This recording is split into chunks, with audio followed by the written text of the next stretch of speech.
Hey everybody, Stuff I Heard podcast. I'm going to hit record now. Hey, and thank you for stopping by the Stuff I Heard podcast. I'm your host, Joshua Peak. Hi everybody, how's it going? Today happens to be Wednesday, the 23rd of October, 2019. And the sun is out, the birds are chirping, the temperature's a little bit cooler. Yay! I'm finally getting to enjoy some fall weather, which is a blessing. A lot of things went on recently that I want to talk about. This is the Stuff I Heard podcast, so let's talk about some stuff I heard first, okay? So first off, I was riding with a driver recently, and he was telling me about, we started talking about, hobbies and stuff like that, and I told him about working on building furniture out of cedar. And he's like, oh, you got to go online and check out this guy I've been watching lately. His name, I forget his name. The guy who told me about it's Brandon Kirby. Anyway, Brandon was like, you got to check out this guy out. His YouTube page is Chipped Wood Design Company. Chipped Wood Design Company.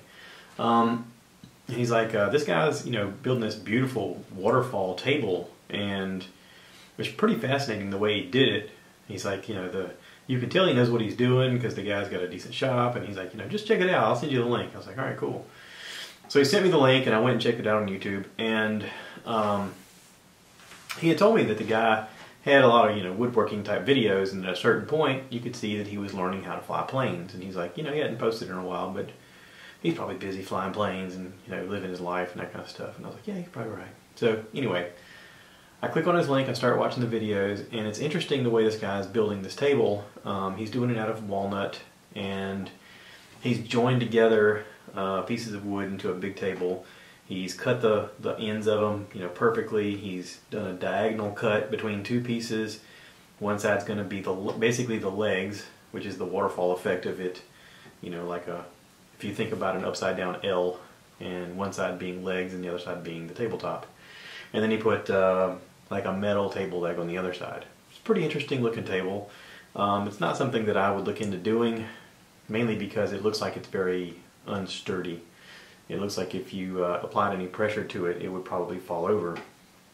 The screws, mainly because the screws that hold the metal part on are very tiny. Like he, taps in, he does some pre-drilling in the bottom, and then he puts these tiny little screws on that are supposed to hold that metal on there, and I'm thinking, okay, well that's fine as long as it's just sitting there, but the minute you put anything on it or, come up to it and try to manipulate it in any way, I could see those little screws just pulling right out of that wood and the thing falling over. But anyway, it was pretty and it was cool and everything, and so I enjoyed watching the guy. And the guy does good work. I mean, he really does. One of the things I was really impressed with is he's got a vacuum system for dust, a dust collection type system. Because he's indoors, and he says it's cold outside, he's wearing like a beanie on, and he says in the video, it's cold out there today, where he's wearing long sleeves and long pants. And he's cutting wood and all this other stuff indoors, and there's no dust flying around, and he's clean. And I'm like, okay, you're doing something a little next level than I am, because I'm making a teetotal mess where I'm doing it. So one of the tools that he has is a drum sander planer that literally has an opening on it. So like most of the planers that I've seen looks like a printer almost. You remember the old style printers that used to come out, they're big boxes. Well, most of the ones I've seen are like 12 foot. Like that's their limit, is not 12 foot, 12 inches. So basically you can only put pieces in that are smaller than 12 inches into it. Okay, this guy had one that was an open shape, like a C, okay? Like the letter C, not like the ocean. I'm saying it's spaced out so that there's a gap in the other end, so that you could literally do half of it and then flip it over to the other side and do the other side, and then the thing is perfectly planed and perfectly level, and there's not a lot of hand sanding that goes into it, and again there's a vacuum system that's plugged into it that totally takes all of the sawdust away. And I was like, dude, that is so nice. But anyway, so the guy makes the table, and it's very pretty, and he doesn't do urethane, he does some kind of oil on it and rubs it down, and it looks awesome. And I'm like, man, this is so pretty. But it's not something that I'll ever build. because I don't care for it. But not that I don't care for it. I don't care for it enough for me to have. So, if that makes any sense. But then I look at his other videos, and like, these woodworking videos were over a year ago, and then you see him learning to fly a plane, and his last entry was 11 months ago. And I went, oh no.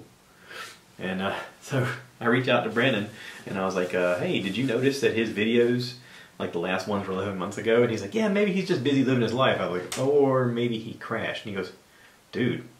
And I was like, what? And he goes, way to take it down there. I was like, what? Well, I'm just saying, he was posting pretty regularly there for a while, and then, hey, I'm going to learn to fly a plane, and then nothing. Like, maybe he went into the Bermuda Triangle.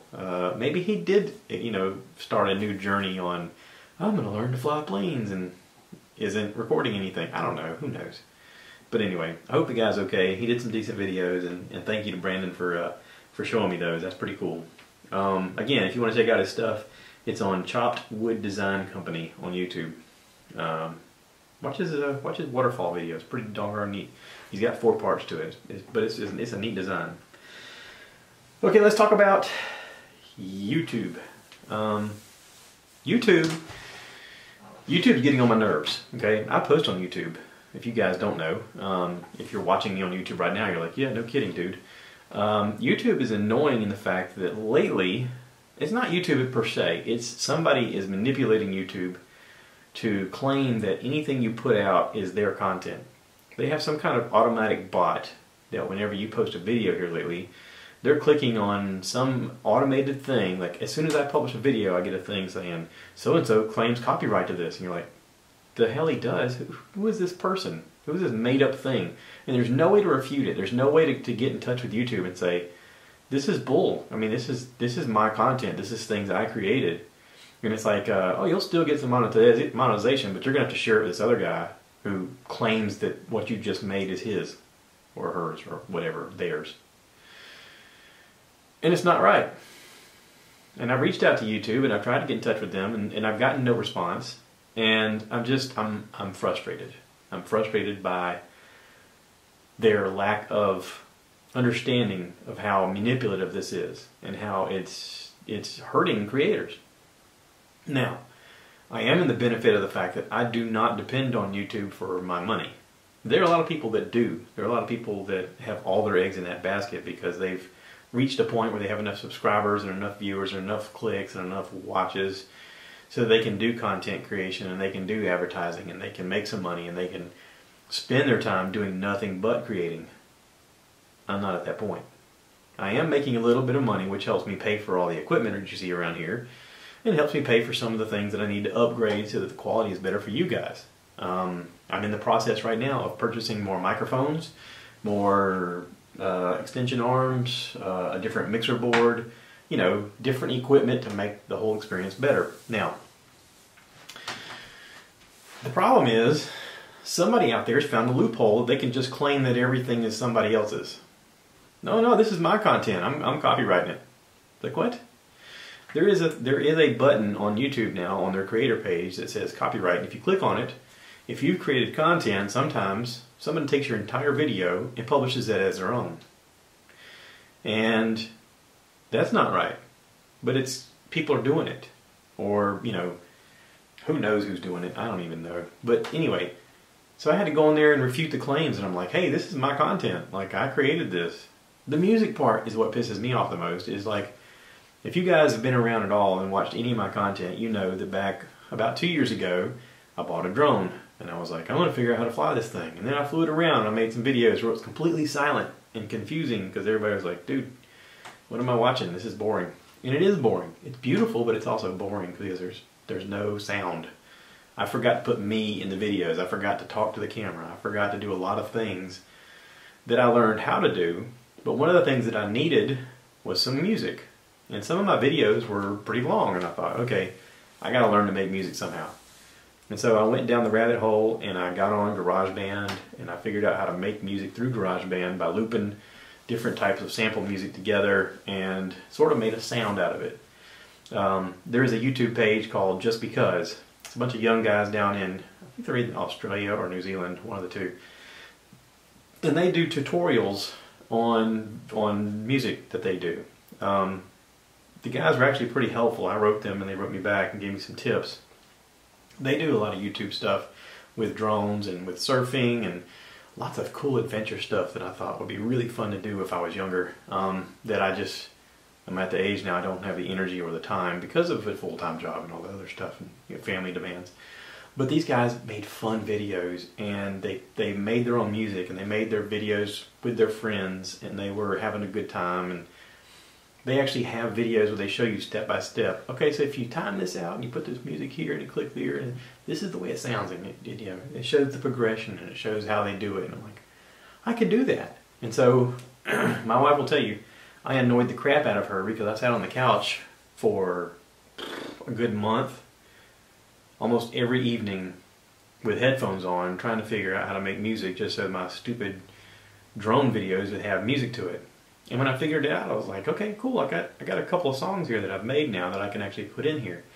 And if you watch those videos, you'll hear the music and you're like, oh, that's pretty cool. I mean, it is cool. I feel like I achieved something pretty doggone fantastic considering I didn't know what I was doing the whole time.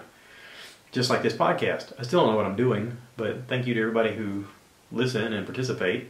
It's all in an effort to try and be better. But now, like the intro music that's on this podcast, if you're listening to it and you hear that beginning electronica stuff, I made that. Like I put together samples of things and looped them and drug them together and changed tones and stuff like that, and I made that intro music on GarageBand. Anybody can do it. It takes watching some YouTube videos and going, okay, how do I do this? How do I save it? Now how do I pull it into now how do I move that sound over to iMovie if I'm going to create this? You have to learn all of that crap, and I did it. I did the work. And now some jerk off is out there going, no, that's my content. He can't have that. Well, bull, you didn't make that content. I did. It just makes me angry because there's nobody to talk to. There's nobody to say, hey, no, I made this. Like I wrote YouTube back and said, hey, I made this content. This is my music. This is my video. This is my everything. Nobody has a hand in any of this but me. And so far I've heard nothing back. I mean, it's been weeks, and it's aggravating. And it most recently came up because I did a video about upgrading my router. I talked about going to Spectrum and changing out my modem and getting a different modem to increase my upload and download speeds. But what I didn't talk about is what happened after that. We started having trouble with our router. Our router was a Netgear Nighthawk, which is pretty strong. It gives out a 5G and a 2.4G signal that covered the whole house pretty much. Like if I was in the garage, I had a little difficulty. Sometimes when I was on the back porch, as soon as you step off the porch, it gave you problems. But for the most part, it worked pretty doggone good. And what the strain was our stepson has moved back home because him and his girl are fighting and whatever. But like when he moves home, like he's playing video games and watching Netflix and screwing with his phone, and I'm like, okay, that extra strain on the system on top of everything else we got going on in this house with Fire Sticks and computers and laptops and phones was causing a strain on the whole thing, and it just couldn't keep up. And so I have a friend of mine, Jeff Vealy, who's a dynamo when it comes to anything in the technical world. I reached out to him and I was like, hey, do you have any recommendations? I want to upgrade to something better. I want to upgrade to something that can possibly cover the entire house further away from the central unit. And I've been looking at these web routers where you have like a central and then 2 satellite posts, and they sort of create a web of coverage. And he was like, absolutely. He said, matter of fact, I just installed one yesterday for a friend of mine. Here's the one I recommend. And he sent me the link on Amazon, and I was like, perfect. That's it. That's the one. And he's like, I'll tell you why it's the one. And he started going on about, the specifics of the frequencies and the ping numbers and I was like, dude, I trust you. This is the one. So it's a little pricey. It was, it was like $340 or something like that. It's a little pricey. But again, like, if I'm making money from this, from you guys supporting this podcast or this YouTube page, then I can then use those funds to upgrade and make it better so that, you know, I can keep creating better content. It's a weird symbiotic relationship that we have here of, you know, me trying to do better and not just, you know, come out of pocket everything, which is kind of what I did when I started this podcast. But it's, how do I make it so that it's profitable to the point that I can get better equipment? You know, looking at these microphones, the one I'm using right now is like 18 bucks. Sounds pretty decent, right? So I reached out to these, you know, professional YouTube guys and podcasters, and sometimes the host isn't the one that writes you back. Sometimes it's their engineer, but their engineers are more friendly when it comes to sharing advice. Halston Ray does it for Bert Kreischer and the Ann Kreischer and Ron Funches, and I reached out to him on social media and I was like, hey, you know, what do you recommend for upgrading? This is what I'm using now. And he's like, well, this is what we use. And the microphone he sent me the link to is like $400. I was like, whoa, $400 for a microphone? Holy Jesus. Now see, I don't want to spend $400 on a microphone. I don't. It terrifies me to think that I would have something like that just sitting in front of my face. $400 for a microphone. Is the sound quality going to be better than what you're hearing right now? I mean, honestly. You're listening to me right now on an $18 microphone. Do you think a $400 microphone would make me sound better? I don't think so. I mean, come on. But anyway, I'm just putting that out there. It's just information for you to think about because I'm thinking about it. So, anyway, I set up this thing. It's called an AmpliFi, A-M-P-L-I-F-I HD for high density web router. And I made a video about it. I put it on YouTube. I showed the whole process of me unboxing it, of setting it up, of it working, and I want to say the last minute and 30 seconds or so, it was just silent. It was just pictures that I posted because I wanted to show pictures of the steps and of the screens that I saw on my phone as we were going through the steps. And I thought, okay, I need some music here. So I grabbed music that I created in GarageBand and I put it towards the end and I tapered it off and everything and changed the levels on it so that it sounded, so it wasn't too loud or whatever. Published it, and as soon as I hit publish, it says, so-and-so claims copyright over this music. I'm like, what? No, he can't. This is my, like, and immediately I went to reply, I went to argue my case. I got nothing, like no response from YouTube. And you know, if somebody out there is listening to this and you know how to get in touch with them, let me know. Like, seriously, I want to have a conversation with somebody, or I want to at least get someone to understand my viewpoint and tell me why music that I create is being able to be claimed by somebody else. This makes me nuts.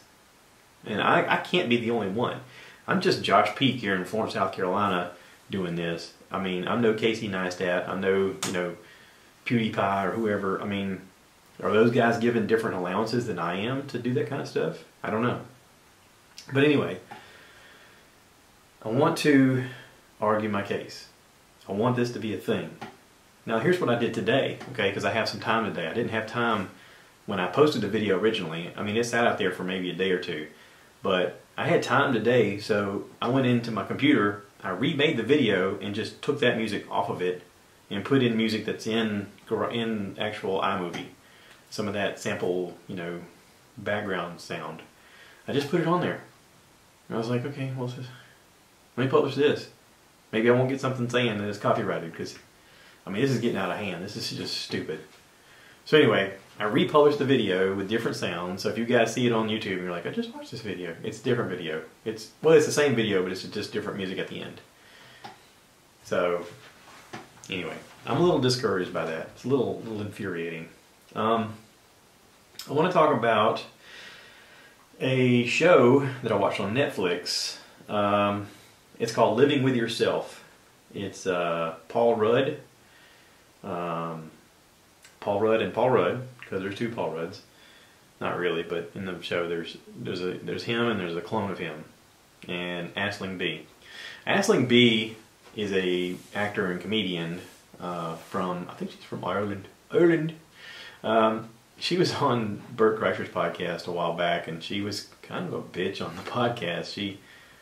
She went on and on talking about how different comedy places need to accommodate and allow just as many women to go up as men on any given night at any club. And Bert he didn't really argue against her. He's very non-confrontational and didn't want to get into it with her, but he was also trying to point out to her, hey, listen, like if they go up and some of the top comedians in the world are there and they just happen to be guys, they're going to get more stage time than just random people coming up because of their gender. And he was right, but he didn't really argue with her enough on it. He got a lot of flack from it from fans and from other friends of his that listened to the podcast, and she was really out of line in the scenario. I mean, the Comedy Store in Los Angeles, at any given night, you can have Chris Rock, Dave Chappelle, Dave Attell, Joe Rogan, I mean, you name it. They can be there. And Ashlyn B., which I've never heard of until that podcast, goes up and says, I want stage time. Okay, well, we'll see if we can fit you in. I mean, you don't have a right to get on stage just because of your gender. Like, if you're funny and you're known and you're calling in and you're getting on the lineup, then so be it. But there's times where people more famous than you are getting time on stage because that's what's selling tickets. If Whitney Cummings comes up there and it's between you and Whitney Cummings as to who gets on stage next, I know who Whitney Cummings is, and most people do, but most people don't know you. Now, they may know you in Ireland, but in Los Angeles, it's going to be like, who's this girl? Now, if you get on stage and you kill it, then people then know who Ashlyn B. is. Okay? But you got to do the work. You have to make yourself known. You can't just show up and expect to be, suddenly pampered to. It doesn't work that way. It's a meritocracy. You get noticed because of your work. So anyway, she's the co-star in this show. It's only 8 episodes. It's like 30 minutes long per episode. It's pretty interesting. I had seen advertisements for it. Again, it's called Living With Yourself. Paul Rudd, not to give anything away, this is the premise of the show. Paul Rudd is in a rut, and he goes to some place that is advertised as a wellness center, and when he wakes up, he has a clone, and things go awry from there. So, it's funny. The show is interesting. The show is definitely thought-provoking, and the way they shot it was really well. I mean, Paul Rudd is really acting in this. Like, he has to perceive to the audience that he's two different people. And I think he did it. I think he did it well. There's even an interesting scene where they fight with each other. And I don't want to give anything away, but the way they did it is very interesting. And I thought it was shot really well. It was done really well. Very easy to watch. I watched it within 2 days. So anyway, check that out. I think you'll enjoy it. I'm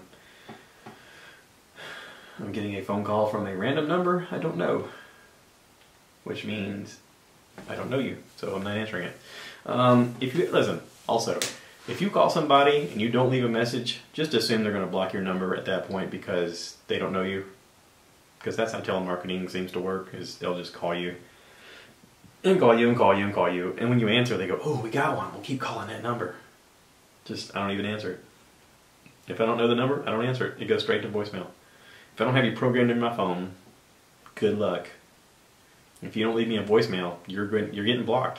Okay? So if I'm thinking that, surely other people are thinking that too.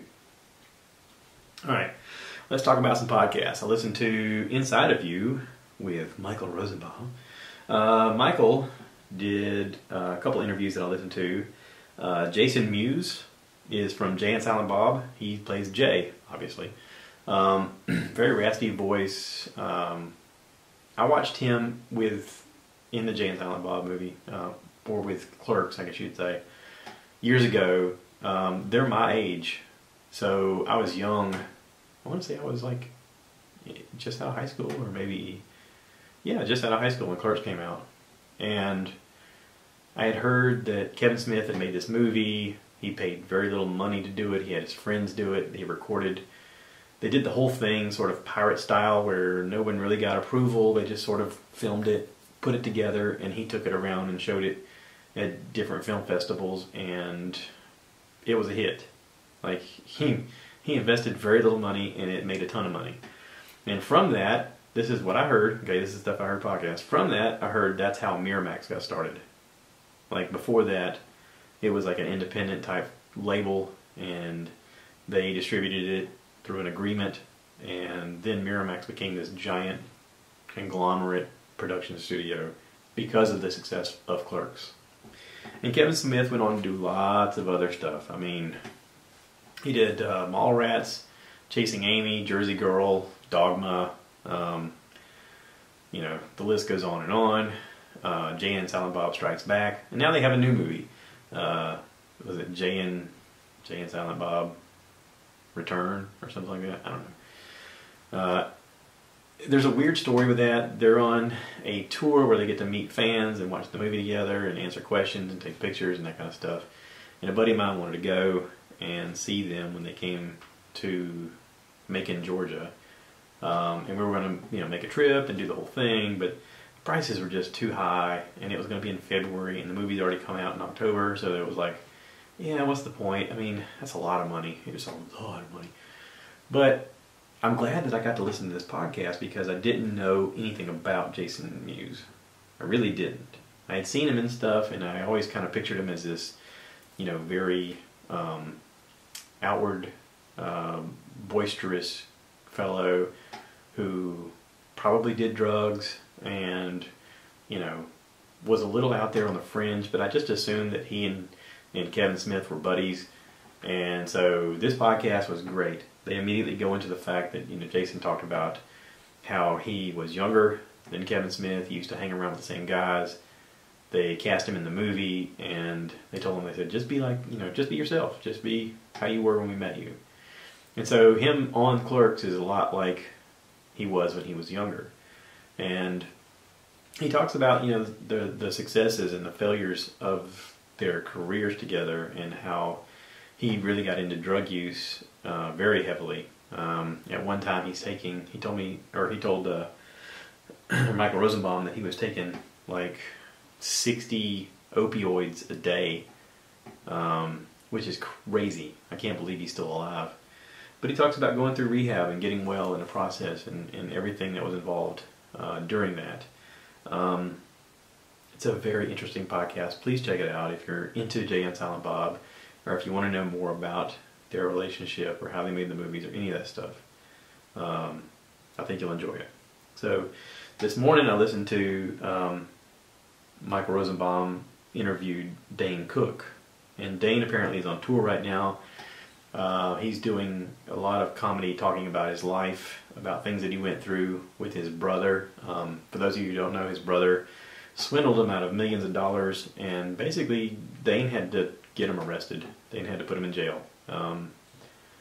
He talks about that a little bit on the podcast. They talk a little bit about Dane's father passing away, and about how he was able to take him to see the Boston Red Sox win the World Series. They had gone a drought for a long time, and it just couldn't seem to win, and they called it the curse, and he was able to get tickets to go to a game with his father, and he talks about their relationship being strained, and this game was very special, and they got great seats, and they got to have an experience together and share that time together. And it's very touching, very moving, very poignant, very heartfelt. So check that out. I think you'll enjoy it. Let me reset my camera. If I just, there we go. Okay, so I also, because I'm on a tear, right? Just gotta keep talking about stuff to listen to. I'll also listen to, where is it? I wrote it down. Oh, the Burtcast, episode 357 with Jim Florentine and Chad Zumack. I've heard Jim Florentine before. They tell a funny story about how Burt is always doing these physical challenges, and at one time he had signed them up to do a half marathon, and he asked Jim, he's like, hey, you want to do it? He's like, yeah, sure. So Jim goes out to run the half marathon with him, and neither one of them had trained for it. They were just like, yeah, let's do it. So Jim starts running, and he starts talking about, you know, at a certain point, he's like, I don't want to do this anymore. I'm hungry. I need to use the bathroom. He said, I looked over and I saw a Holiday Inn and I thought, hey, I'll just walk in there and act like I know what I'm doing, eat some breakfast and use the restroom and, you know, see where the day takes me after that. He said, so I did. I got off the course. I went in this Holiday Inn. I ate breakfast. I went to the bathroom. I come out and people running by and I'm like, oh, look, the race is still going on. Ah, screw it. Let me get back in it and keep running. So he hops back in the race at a certain point and he's running. And when he finishes, he ends up finishing like first in his age group. And he's like, I didn't even run the whole thing. He goes, but somehow I got credit for it. And he's like, it was so weird. But anyway, it's a funny story. They're interesting together. They talk about, you know, coming up together and getting into comedy and that kind of thing. All the standard things that Bert talks about. So it's fun to watch and listen to. Again, it's on YouTube as well. Joe Rogan. Joe Rogan has talked for a while about certain people that he's wanted to do podcasts with, or certain people that he admires, or certain people that sort of are pinnacle people of influence. And one such person is Edward Snowden. And he did an interview that posted today of an interview with Edward Snowden, episode 1368. To me, this is a holy crap kind of moment. This is I can't believe he got him on. I can't believe that he gets to talk to him. I can't believe that this conversation can even happen right now. For those of you who don't know, Edward Snowden worked for the CIA and the NSA, and he talks about how he worked for those departments during 9/11 and how policy change happened during that time, that through the Patriot Act, which was supposed to look for terrorists online and listening to their phone calls and monitoring their systems and stuff like that, the Patriot Act sort of developed into something called Stellar Wind, which is supposed to find Al-Qaeda members. Of course, Al-Qaeda members weren't using the internet then. They were literally riding on mopeds from town to town and with packages and saying, hey, by the way, do this, you know. But they didn't do that. Instead, what they did was they monitored everybody's personal online activity. Every text, every phone call, every purchase, everything said. Your phone that you've got right here with the little microphone on it, even if it's not on, it's listening to you. That's why sometimes you can have a conversation about boats. You're like, man, I need to find a boat, man. It'd be cool if I could find a boat. And then you open Google and the first thing that comes up is an advertisement. Thinking about buying a boat? Here's some advertisements for such a boat in your area. And you're like, how the hell did it know that I wanted a boat? Okay. So all of that was developed under George W. and Dick Cheney. And it was supposed to be for the right reason. It started off as the right reason. And then it just sort of got masked over as, now if we listen to everybody's conversation, like we can really manipulate everybody. And that's what they're doing currently. When Obama got in office, it was on the White House website. Joe talks about this at length. He's put photos up online. On the website, it used to say, we encourage whistleblowers to tell us of wrongdoings of our government. Help us figure out how to do the right thing. Tell us about wrongdoings so that we can make this a better country. We want change. Remember the hope and change conversation that Obama had when he got voted in? So this is the big thing. Edward Snowden found out that, hey, we're not just listening to terrorists, we're listening to everybody. And this is a violation of human rights. This is a violation of American rights.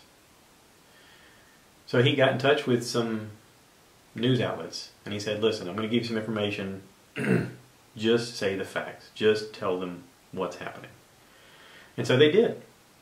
And then suddenly he was labeled a terrorist. He was labeled a treasonist.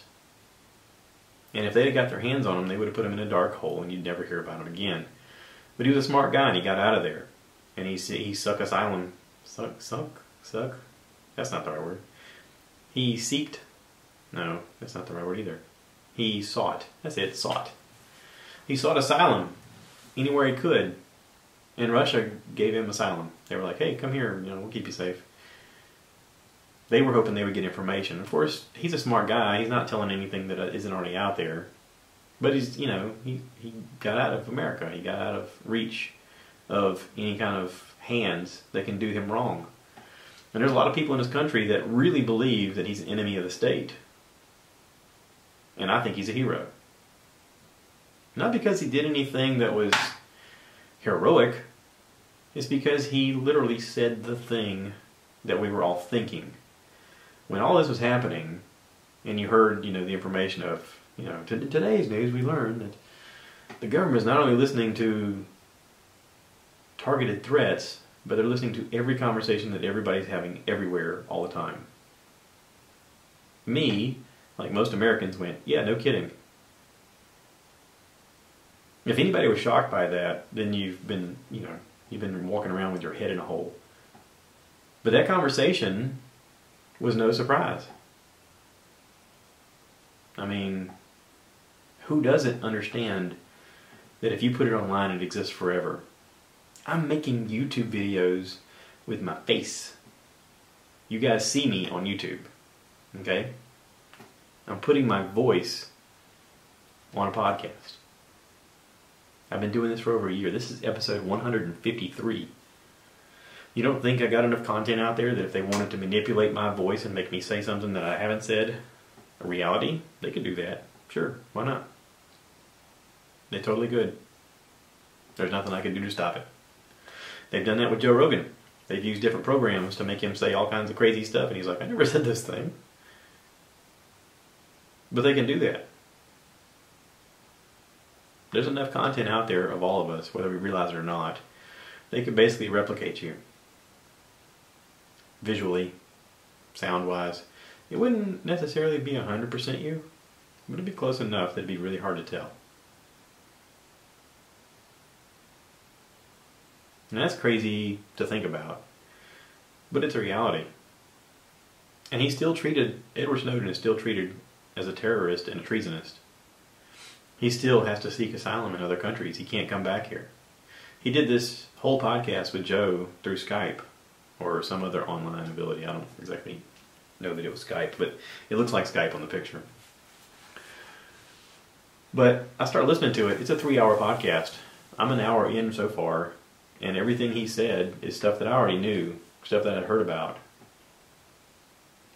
So check it out. Edward Snowden, Joe Rogan Experience. This is the interview I wanted to hear more than anything else. It's pretty fascinating. So, I was going to have a podcast today with a friend of mine. He had some stuff come up that couldn't be helped. So we're going to postpone and reschedule for another day, but that's coming up. I have somebody else that's possibly going to make it Saturday. I am trying to do a Veterans Day podcast of some sort with friends of mine who are veterans.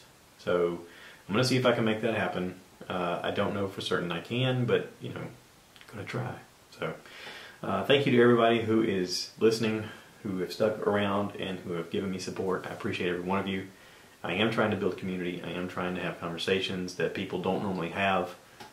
I mean, I'm trying to inspire us to be better people. I would like to think that we can all be better people. I'm very optimistic in that. I mean, I say that, and yet there are elements of people around me that I go, you're never changing. Like, you're still the same idiot you were before. And, I know that they're not listening because they're still asleep. It's 1 o'clock in the afternoon still. Anyway, I digress. To everybody else, thank you. Appreciate you. Have a great day. And cue the cow. Bye, y'all.